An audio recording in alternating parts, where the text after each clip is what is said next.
Radio Lime News Update. Brought to you by Josco jewellers ഷോറൂമുകളിൽ സ്വർണ്ണ വജ്രാഭരണങ്ങൾക്ക് ഓഫറുകളുടെയും സമ്മാനങ്ങളുടെയും വിരുന്നൊരുക്കി ജൂൺ 21 മുതൽ ഗ്രാൻഡ് NRI ഗോൾഡൻ ഫെസ്റ്റ്. നമസ്കാരം, ലൈവ് ന്യൂസ് അപ്ഡേറ്റിലേക്ക് സ്വാഗതം.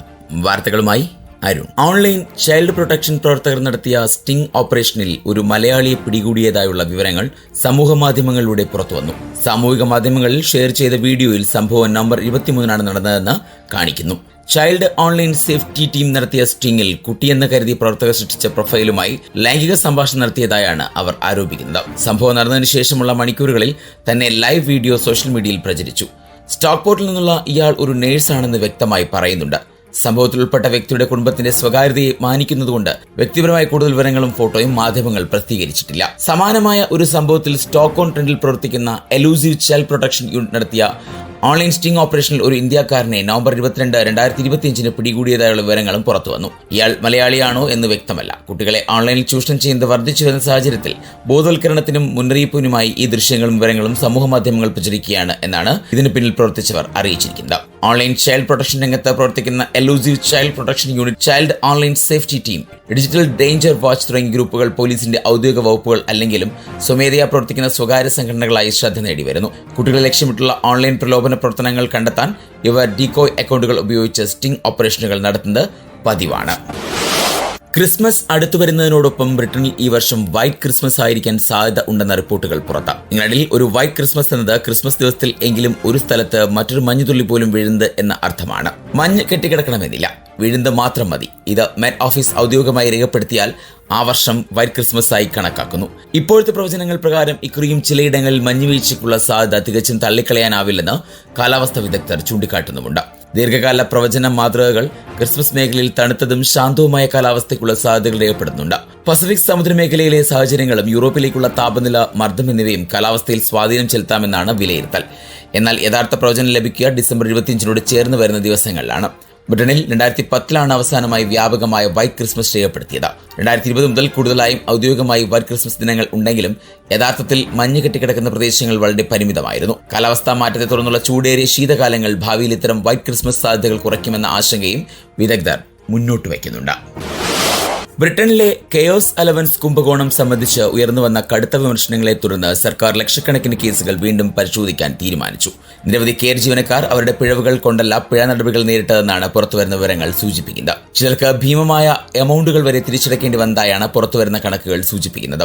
സ്വതന്ത്ര റിവ്യൂ റിപ്പോർട്ടിൽ ഈ ശിക്ഷകളും കടബാധകളും ഭൂരിഭാഗവും നിയമലംഘനം കാരണമല്ലെന്നും മറിച്ച് ഡിപ്പാർട്ട്മെന്റ് ഫോർ വർക്ക് ആൻഡ് പെൻഷന്റെ നയപരമായും അഡ്മിനിസ്ട്രേറ്റീവ് പിഴവുകളുമായും ബന്ധപ്പെട്ടവയാണെന്നും വ്യക്തമാക്കുന്നു. വരുമാനം ശരാശരി കണക്കാക്കാതെ നിയമം കർശനമായി പ്രയോഗിച്ചാണ് കെയർ ജീവനക്കാരെ വർഷങ്ങളോളം അറിയാതെ വലിയ തിരിച്ചറിവിന് വിധേയരാക്കിയത്. സർക്കാർ തെറ്റായി നൽകിയ പിഴകളും ഓവർ പേയ്മെന്റുകളും റദ്ദാക്കുകയോ കുറയ്ക്കുകയോ ചെയ്യുമെന്ന് പ്രഖ്യാപിച്ചിട്ടുണ്ടെങ്കിലും നഷ്ടപരിഹാരം നൽകാനുള്ള നിർദ്ദേശം അംഗീകരിച്ചിട്ടില്ല. നിലവിൽ കുറഞ്ഞത് 1.44 ലക്ഷം കെയർ മേഖല $251 കോടിയിലധികം തുക അധികമായി സർക്കാർ തിരിച്ചടയ്ക്കുന്ന നിലയിലാണ്. 2019 മുതൽ തെറ്റായി നൽകിയ കെയർസ് അലവൻസ് മൊത്തം തുക $357 കോടി കവിഞ്ഞിട്ടുണ്ട്. കെയർ സംഘടനകളും പ്രവർത്തകരും ഇതൊരു പ്രധാന മുന്നേറ്റമായി വിലയിരുത്തുന്നുണ്ടെങ്കിലും അനേകം കെയർ മേഖലകൾ അനുഭവിച്ച സമ്മർദ്ദം, സാമ്പത്തിക തകർച്ച എന്നിവ പരിഗണിച്ച് സർക്കാർ നഷ്ടപരിഹാരം നൽകേണ്ടതുണ്ടെന്ന് അവർ ആവശ്യപ്പെടുന്നു. ഈസ്റ്റ് ലണ്ടനിൽ കഴിഞ്ഞ വർഷം നവംബറിൽ കാറിന്റെ ബൂട്ടിൽ നിന്നും ഡൽഹി സ്വദേശിനിയായ യുവതിയുടെ മൃതദേഹം കണ്ടെത്തിയ സംഭവത്തിൽ 4 പോലീസ് ഓഫീസർമാർക്കെതിരെ ശാസ്ത്ര നടപടികൾ ആരംഭിച്ചതായുള്ള റിപ്പോർട്ടുകൾ പുറത്തുവന്നു. ഹർഷിതയുടെ പരാതിയെ തുടർന്ന് നടത്തിയ സ്വതന്ത്ര അന്വേഷണത്തിൽ independent office four police conduct നിരവധി വീഴ്ചകൾ ചൂണ്ടിക്കാട്ടി. ഇതിന്റെ അടിസ്ഥാനത്തിൽ 4 പേരുടെ പെരുമാറ്റത്തെക്കുറിച്ച് പോലീസ് മേധാവികൾ ഔദ്യോഗികമായി നടപടികൾ ആരംഭിച്ചു. സംഭവവുമായി ബന്ധപ്പെട്ട അന്വേഷണം ഇപ്പോഴും തുടരുകയാണെന്ന് Northamptonshire police assistant chief constable Emma James അറിയിക്കുന്നു. ഓഗസ്റ്റ് അവസാനം ഗാർഹിക പീഡനം റിപ്പോർട്ട് ചെയ്തതിനു ശേഷം അന്വേഷണങ്ങൾ പുരോഗമിക്കുന്നതിലും മിസ് ബ്രെല്ലയുമായി ആശയവിനിമയം നടത്തുന്നതിലും പരാജയപ്പെട്ടതായി ആരോപിക്കപ്പെടുന്ന 2 ഡിറ്റക്റ്റീവ് കോൺസ്റ്റബിൾമാർക്കെതിരായ ഗുരുതരമായ പെരുമാറ്റ ദൂഷ്യ നോട്ടീസുകൾ ആണ് നൽകിയിരിക്കുന്നത്. ഗാർഹിക പീഡനത്തിന് ഹർഷിത നൽകിയ പരാതിയിൽ ഉചിതമായ നടപടികൾ സ്വീകരിച്ചിരുന്നെങ്കിൽ അവളെ മരണത്തിൽ നിന്ന് രക്ഷിക്കാൻ സാധിക്കുമായിരുന്നു എന്ന അഭിപ്രായമാണ് ബന്ധുക്കളും സുഹൃത്തുക്കളും പങ്കുവയ്ക്കുന്നത്. സെപ്റ്റംബർ 3 പങ്കജ് ലാംപയെ അറസ്റ്റ് ചെയ്തതായി IOPC മുമ്പ് പറഞ്ഞിരുന്നു. എന്നാൽ പിന്നീട് സ്വാഭാവിക ജാമ്യത്തിൽ വിട്ടയച്ചു. തുടർന്നാണ് അയാൾ കൊലപാതകം നടത്തിയത്. ഇതിനിടെ 24 വയസ്സുകാരിയായ ഹർഷിത ബ്രില്ലയുടെ കൊലപാതകത്തിൽ പോലീസ് ഭർത്താവും പ്രതിയുമായ പങ്കജ് ലാംപയ്ക്കെതിരെ കുറ്റപത്രം സമർപ്പിച്ചു. കൊലപാതകത്തോടൊപ്പം ബലാത്സംഗം, ലൈംഗികാതിക്രമം എന്നീ കുറ്റങ്ങളും ഇയാളുടെ മേൽ ചുമത്തിയിട്ടുണ്ട്. നവംബർ 15 ലെസ്റ്റർ റോയൽ ആശുപത്രിയിലെ പോസ്റ്റ്മോർട്ടം പരിശോധനയിൽ കഴുത്ത് ഞെരിച്ചതാണ് മരണത്തിന്റെ പ്രാഥമിക കാരണമെന്ന് സ്ഥിരീകരിച്ചിരുന്നു. ആനുകൂല്യങ്ങളിൽ പ്രതിവർഷം 15 ബില്യൺ പൗണ്ടിന്റെ വർധന വരുത്താൻ ഒരുങ്ങുന്ന ചാൻസലർ റേച്ചൽ റീവ്സ് സാധാരണക്കാർ മുതൽ ധനികർ വരെ സകലരെയും നികുതി വേട്ടയ്ക്ക് ഇരയാക്കുമെന്ന സൂചനകളാണ് ഇപ്പോൾ പുറത്തുവരുന്നത്. നികുതി വർധനയെ പിന്തുണയ്ക്കില്ലെന്ന് കഷ്ടിച്ച് ഒരു വർഷം മുൻപ് ഉറപ്പ് നൽകിയ ചാൻസലർ പക്ഷേ തന്റെ ബഡ്ജറ്റിന്റെ അന്തിമഘട്ടത്തിലേക്ക് കടക്കുമ്പോൾ സംഭവിക്കുക നേർവിപരീതമായിരിക്കുമെന്നാണ് റിപ്പോർട്ടുകൾ പറയുന്നത്. ഇംഗ്ലണ്ടിലെ BAN-FGH വീടുകൾക്ക് നികുതി പുനർനിർണ്ണയം നടത്താൻ ചാൻസലർ ഒരുങ്ങുമെന്നാണ് കരുതുന്നത്. ഇത് വീട്ടുടമസ്ഥർക്ക് സാമ്പത്തിക സമ്മർദ്ദം വർദ്ധിപ്പിക്കും എന്നതിൽ സംശയവുമില്ല.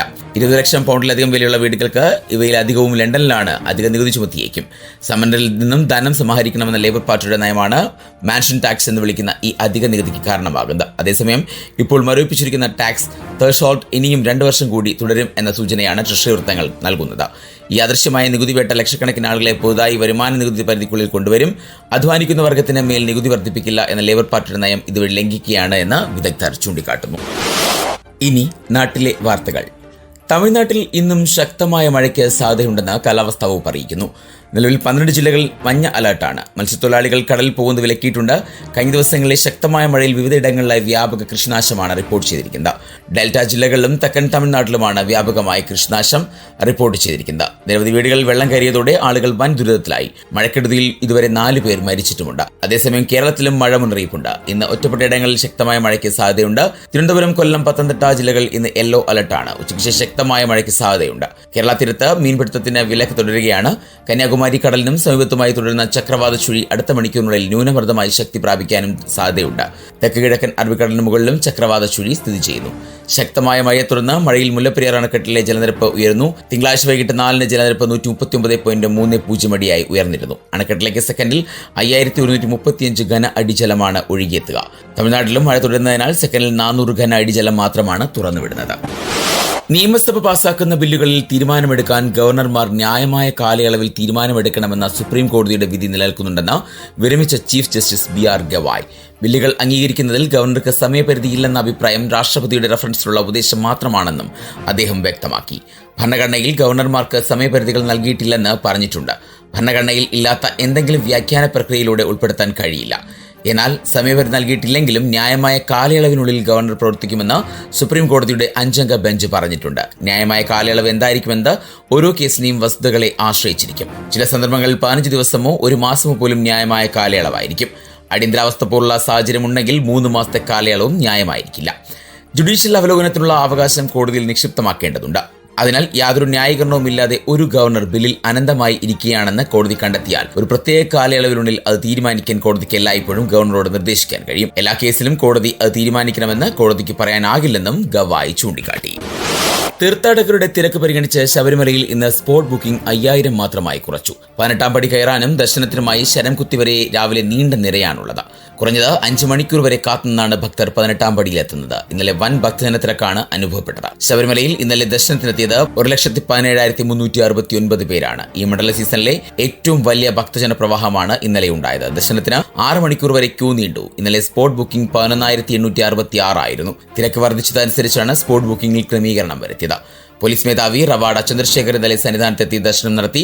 ഭക്തജനങ്ങളുടെ സുരക്ഷയും സൗകര്യങ്ങളും ഉറപ്പുവരുത്തുന്നതിനുള്ള എല്ലാ നടപടികളും സ്വീകരിച്ചിട്ടുണ്ട് എന്ന് അദ്ദേഹം പറഞ്ഞു. എല്ലാ സ്ഥലങ്ങളിലും ആവശ്യത്തിന് പോലീസ് വിന്യാസം ഉറപ്പാക്കിയിട്ടുണ്ട്. തീർത്ഥാടകരുടെ സുരക്ഷയ്ക്കുള്ള ക്രമീകരണങ്ങളും എല്ലായിടത്തുമുണ്ടെന്ന് DGP പറഞ്ഞു. ഇനി സ്പോർട്സ് വാർത്തകൾ.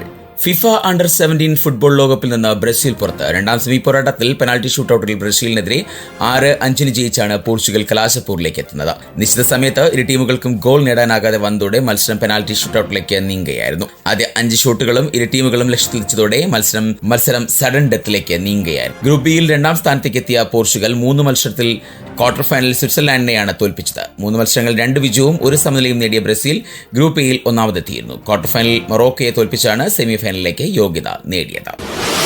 ചൈനീസ് തായ്പേയിയെ തകർത്ത് ഇന്ത്യൻ വനിതാ ടീം കബഡി ലോക കിരീടം നേടി. 11 രാജ്യങ്ങൾ പങ്കെടുത്ത ടൂർണമെന്റിന്റെ ഫൈനലിൽ ചൈനീസ് തായ്പേയിയെ 35-28 തകർത്താണ് ഇന്ത്യ തുടർച്ചയായ 2ാം കിരീടം സ്വന്തമാക്കിയത്. ടൂർണമെന്റിലുടനീളം മികച്ച ഫോം നിലനിർത്തിയ ഇന്ത്യ ഒരു മത്സരവും തോൽക്കാതെയാണ് ഫൈനലിലും തുടർന്ന് കിരീട നേട്ടത്തിലും എത്തിയത്.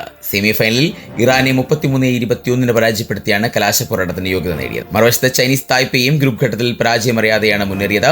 സെമിയിൽ ആതിഥേയരായ ബംഗ്ലാദേശിനെ 25-18 മറികടന്ന് ഫൈനലിലെത്തുകയും ചെയ്തു. ഇനി ഇന്നത്തെ പൗണ്ട് വിനിമയ നിരക്ക് 116.92 ഇന്ത്യൻ രൂപയാണ് ഇന്നത്തെ പൗണ്ട് വിനിമയ നിരക്ക്. ഇതോടെ ഇന്നത്തെ വാർത്താ ബുള്ളറ്റിൻ പൂർണ്ണമാകുന്നു. അടുത്ത ബുള്ളറ്റിനുമായി വരും മണിക്കൂറുകൾ കേട്ടുമുട്ടാം. നന്ദി, നമസ്കാരം.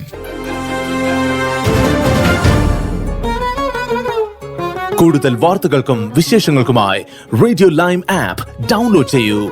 പ്ലേ സ്റ്റോറിൽ നിന്നും ആപ്പ് സ്റ്റോറിൽ നിന്നും.